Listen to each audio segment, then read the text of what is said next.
down at the University of Maryland, they are in the throes of spring football as they get ready for the annual spring game coming up on April 30th. Joining us now, an all Big Ten offensive lineman. It's a pleasure to welcome in for the first time, Maryland Spencer Anderson. Spencer, it's Glenn in Baltimore. It's great to chat with you, man. Thank you so much for taking a couple of minutes for us. Yep, thank you. I'm glad to be here. Hey, man, it's great to chat with you. Give me a sense for you, for everybody involved in the program.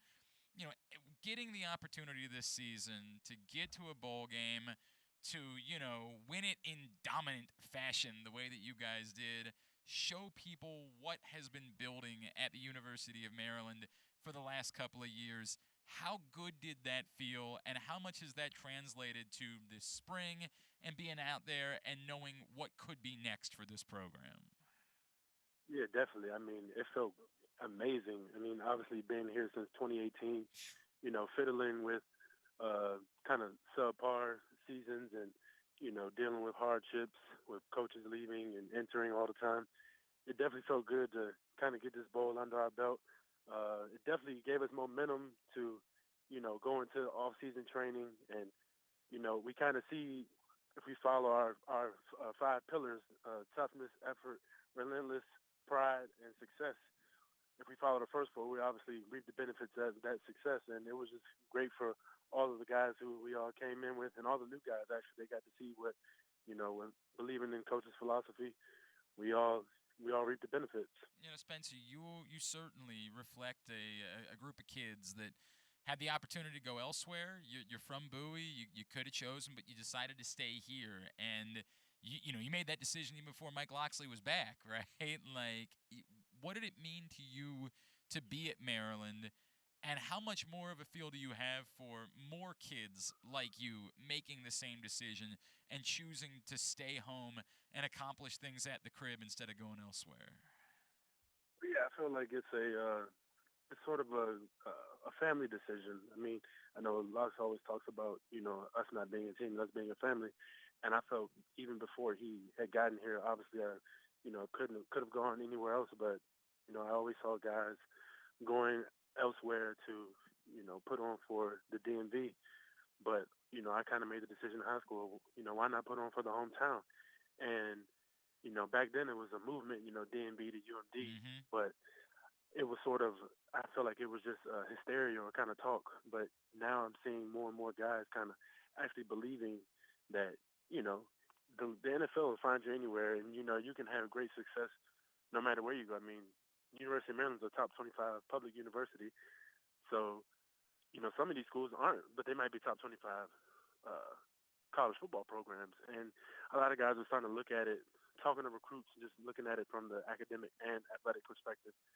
And it's kind of exciting to see that, some guys are believing in, you know, staying home isn't that bad. I mean, of course, my first offer out of high school was Kentucky, and I'm like, yeah, I'm out of here. I'm going away. But after further analysis and talking to a bunch of coaches and my family, I realized you can do everything, you can accomplish all your goals in life by just staying at home.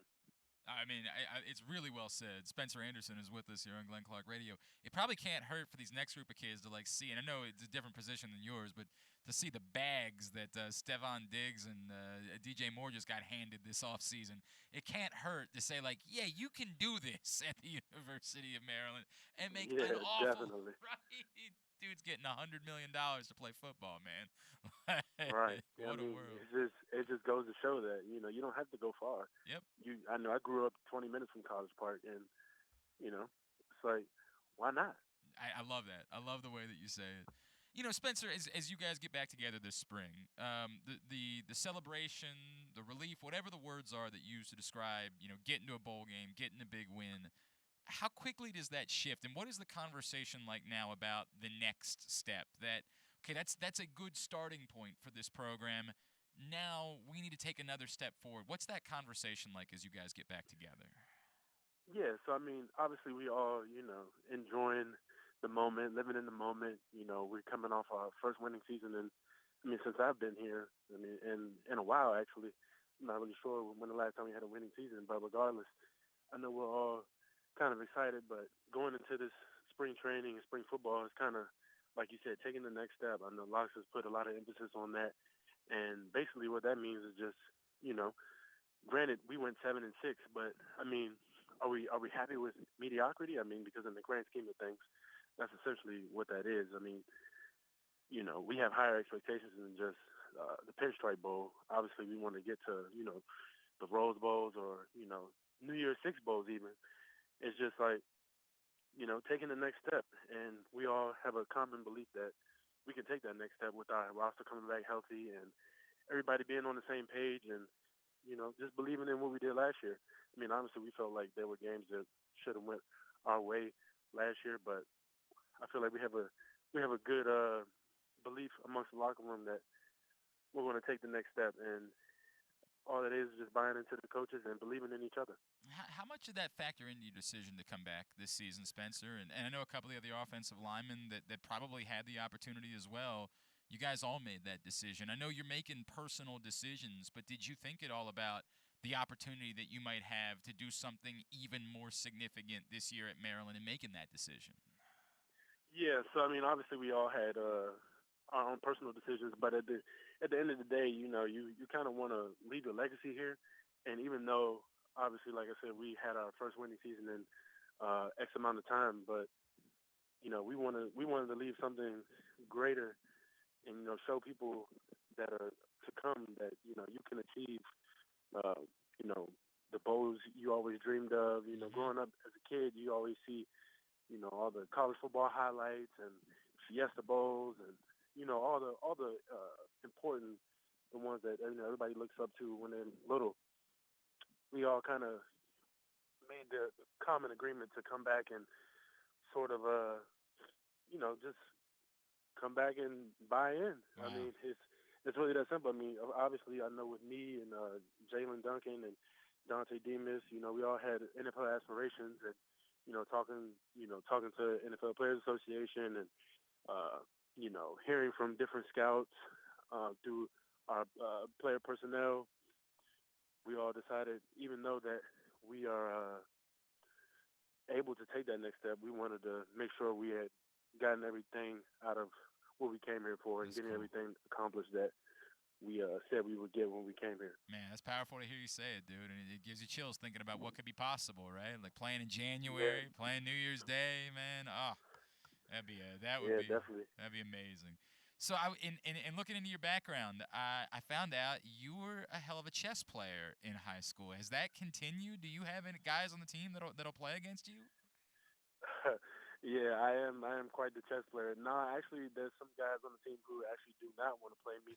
They see me play.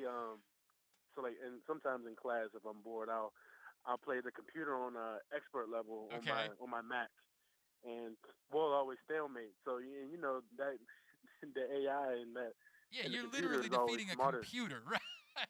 Yeah, and so like, of course, I'll never win, but we always just stalemate. And I have a couple of teammates that have seen that, and they're like, yeah, that's not happening. I'm not playing you. Wow. I'm just starting to learn the whole board and which piece does what. So yeah, I don't think anybody's up for that challenge, but hopefully that'll change. I'll hopefully try to convince somebody to play me. All right, so for dummies like me, that like the extent of our chess knowledge is watching The Queen's Gambit on Netflix, right? Like, what is it about chess that drew you to the game? Why did you fall in love with it? And is there some way in which it's like translatable that the things that you do in chess, the way that you have to use your mind, can be similar to the battles, maybe some of the one-on-one battles that you have going up against edge rushers in the Big Ten? Yeah, I feel like chess is a game that is very complementary to life itself. I mean, a lot of people are big on making impulse decisions and you know doing what's best for them in the exact moment. But I like to think ahead and calculate my movements out. And I think chess is definitely um, it definitely relates to life in that aspect. And also, I mean, with every piece on the board, every piece has uh, a different move.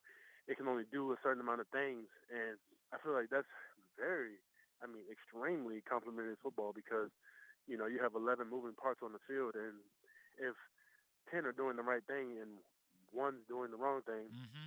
your likelihood of success goes down. So. That's If cool. you're not all, if all the pieces aren't moving together as one on the board, then if you're only thinking about one piece on the board and you're not thinking about another, you'll end up moving a pawn and your queen will get taken and you wouldn't even realize. That's why I feel like it relates to football because I mean it's just calculated movement. It's like giving up a sack, right? Yep. Uh huh. There's a Like I mean everybody else could be on their man, and then maybe I missed the protection and I'm thinking I had the linebacker who just dropped in the coverage and the end comes off the edge free. That ends in the turnovers. wow, So I equivalate turnovers to getting your queen taken because I wow. mean at the end of the day, the most important piece on the board is your queens. You know, I don't care what anybody tells you. The queen is always the most Sure. important piece on the board, and the football is the queen. And how I look at it, the That's football, they call it the team, protect the team. I think of it in the aspect of chess, protect the queen. Do you ever show up anywhere where like people are playing chess in public and like dupe them? They look at you, they're like, "Oh, here's this 6'5", this football player coming. This guy, he's there's no Yeah, way." Like, do you ever get to pull that off? yeah. I've actually walked in a park one time and I saw that they were playing chess with like a clock and whatnot, and I just came to spectate and they're like, "Do you know what you're doing over here?" I'm like, "Does anybody have next? I'll sit down if y'all got time." That's And awesome. they're like, "Yeah," and they were surprised, and I was showing them like, "There's 3 move mates, 4 move mates, 5 move mates," and they're like, "I mean, wow, we're surprised that you know this." I mean, obviously they knew it too because they were the chess experts themselves, but they were surprised that they thought I was just sort of the clueless jock that was like, "Oh, I'm starting to learn this thing. Could you guys teach me?" But little did they know I already had a good feel for the game. Man, that's cool. That is really, really cool, man. He is Spencer Anderson, all Big Ten offensive lineman. Spencer, let's wrap with this. The single biggest thing that you guys need to do in order to make that next step to compete for a Big Ten title this year. And we're talking about the teams you're going up against, right? The Ohio States, the Michigans, the Penn States, Yep. Michigan States. The single biggest difference in your mind for this team being able to compete to win a Big Ten title this season, what is it? I think it's really simple. I mean, our margin of error, penalties, turnovers, sacks, drop passes, and eliminating all of those and keeping them under 12% is what will lead us to success. I mean, the proof is in the pudding. We had a statistic on offense. I know we were 1-6 when we didn't reach our margin of error, but when we did, we were obviously better. The only one game we didn't reach our margin of error was when we played Kent State, and obviously that's not going to Right. equivalent to wins when you're entering the gauntlet against the Ohio States and Michigans of the world. So I mean, honestly, just taking care of the ball and controlling what we control is taking the next step. At Trying to eliminate most mistakes that we can control on our side of the ball, and on defense, just rallying to the ball and making the punter have a day.